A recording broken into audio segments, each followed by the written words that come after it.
Ils se sont largement mobilisés en majorité à travers leur mouvement associatif pour accueillir le président de la transition à l'aéroport de Port-Gentil. Un accueil cordial, notamment illustré par un bain de foule qui manifeste sans doute la connexion sincère entre Brice Clotaire Oligui Nguema et les habitants de la ville économique du Gabon.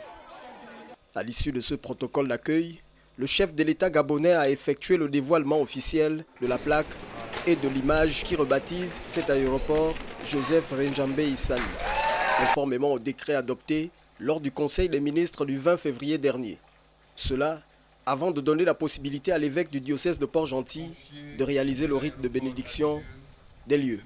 Cette décision que vous avez prise d'honorer la mémoire d'un illustre combattant de la liberté et du développement nous remplit de joie, de fierté et d'honneur. Oui, au Gabon, on peut donc mourir pour ses idées, pour la démocratie, sans pour autant tomber dans l'oubli. Un événement qui commémore de manière opportune cette figure notable originaire de la province de Logué-Maritime et personnalité marquante de l'histoire gabonaise.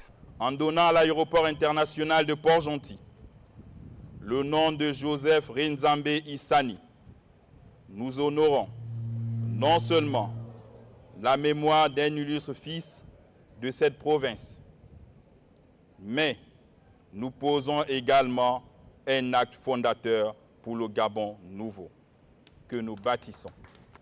Pour le Gabon tout entier, il symbolisait le courage et la conviction que notre pays méritait mieux.